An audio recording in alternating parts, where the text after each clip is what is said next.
Hello everyone, this is Dr. Shivakant Pathak here with you to see a new topic in thermodynamics, that is the second law of thermodynamics. To see the second law of thermodynamics, let us remind the first law of thermodynamics, in which when heat is given to a system dq, it divides in two parts. First part, which increases internal energy of a system, and remaining energy is in form of work done. We are also knowing that work done is given by formula PdV. So using this relation, the mathematical form of first law of thermodynamics is dq is equal to du plus pdv. du is change in internal energy and dq is amount of heat and pdv is work done. See in that equation. So this is first law of thermodynamics, is mathematical form of distribution of heat which depends on law of conservation of energy, right? Here when I am in the second law of thermodynamics, we want to see here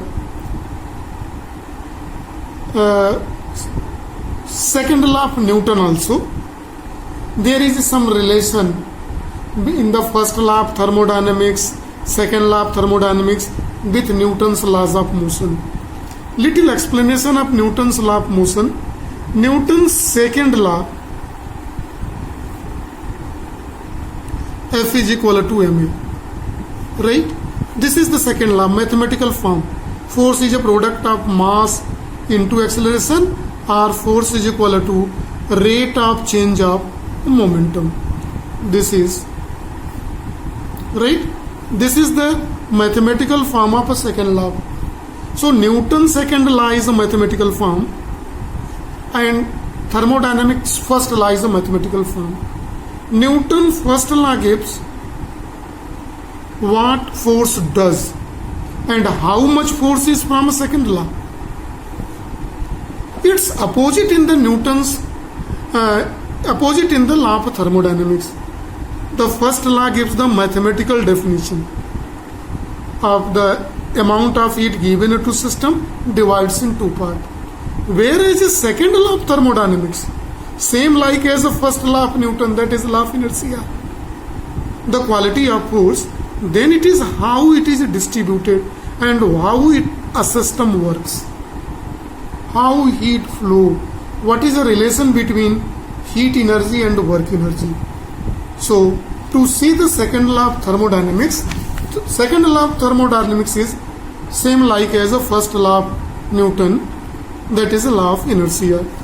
So second law of thermodynamics is explained by different scientists, physicists in a different way. The two common approaches, one is of Clausius and another is a Kelvin Planck. So in that, first of all, we are going to see the Clausius approach regarding the second law of thermodynamics, right? So first of all, see the statement of a second law of thermodynamics, that it is impossible to construct a heat pump. Heat pump means refrigerator, which operates in a cycle, removes heat continuously from lower temperature reservoir and transfer to heat higher temperature reservoir without any amount of external work being done on it. To understand the statement of this, let us see this diagram here carefully.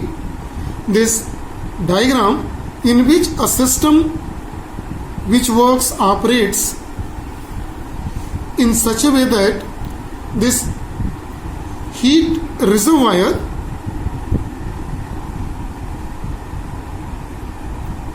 heat reservoirs, it has higher temperature and it is lower temperature. We know that a reservoir has infinite thermal capacity.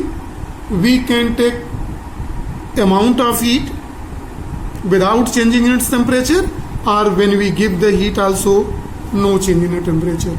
So what this is, Clausius statements is done. No system is possible. It cannot be construct a design which operates take heat from lower temperature and reject equal amount of heat. Suppose it takes Q amount of heat, a system takes Q amount of heat from lower temperature, and system does works and transfers same amount of heat to higher temperature. This system cannot be possible. See the statement. It is impossible to construct a heat pump. Heat pump is work like as a refrigerator. When system takes heat from lower temperature, work is done on the system and rejected more amount of heat to the hot reservoir. So this type of system cannot be possible in which system takes heat from colder body and equal amount of heat transferred to the heat reservoir at higher temperature without doing work. Without doing work on system. Right? The same statement can be also said in this way, one more way.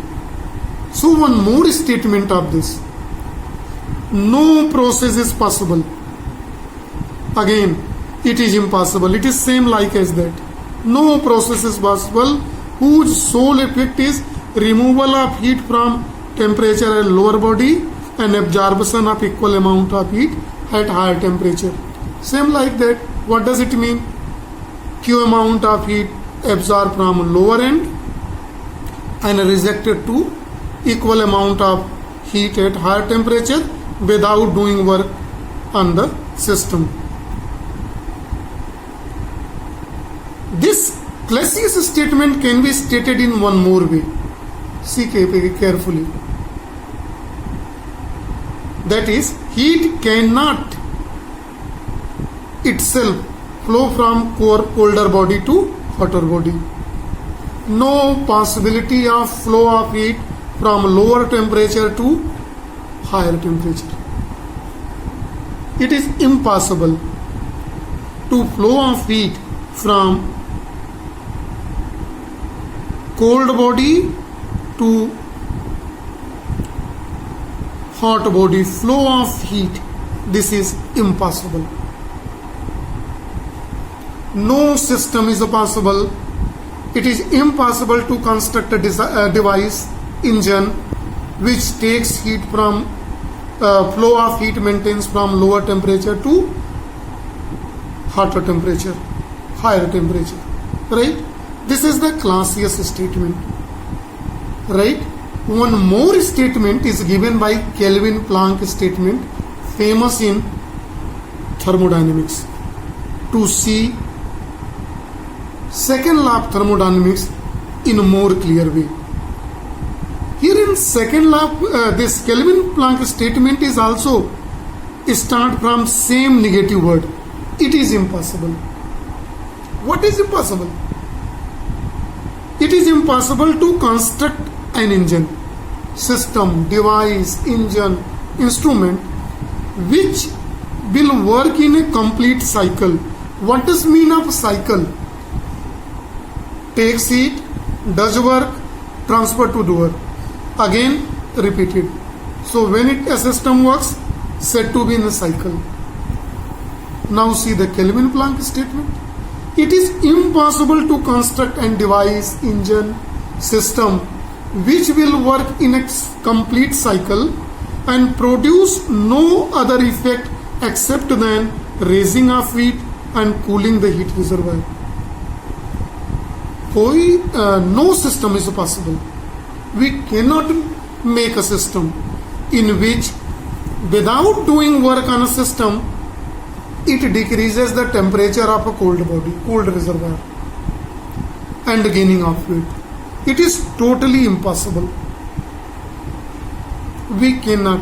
So Kelvin-Planck statement has the same mean as the mean of Clausius statement, right? So see here, in one more way Kelvin-Planck statement can be stated. It is impossible. Again the negative statement. It is impossible to design a self-acting system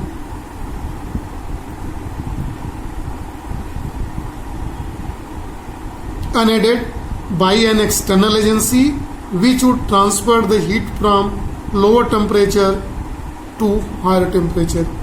We cannot design a self-acting machine which takes heat from a lower temperature and transfer to the higher temperature. Right? No temperature. What does it mean?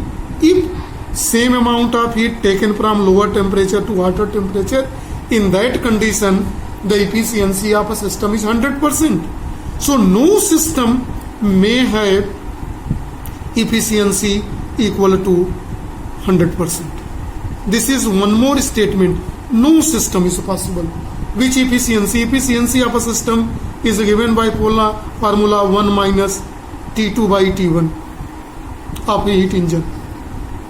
You are aware with this formula. But no system is possible which take heats from lower body, transfer to the higher body without doing work on the system. There is no self. If it does, then it is called self-acting machine, self-acting device, self-acting instrument. So it is impossible to make, right? So this is not possible. So one more statement can be given. No system can have 100% efficiency. The statement may also be written in this form. When we see all the statements, some other statements are given by some other physicists also, that but all have a same mean, and we are giving a common statement. The statement in the second law of thermodynamics start from what? It is impossible. That is why second law of thermodynamics is called, it is in negative form, negative statement. This is called negative statement, second law of thermodynamics. That is why in explaining the second law of thermodynamics, one may conclude that the second law of thermodynamics principle which disallows certain phenomena consistent with first law of thermodynamics. The principle which disallows certain phenomena consistent with first law of thermodynamics is known as second law of thermodynamics. So this is about second law of thermodynamics. I hope you understand well. This is for today only. Thank you and have a nice day to all.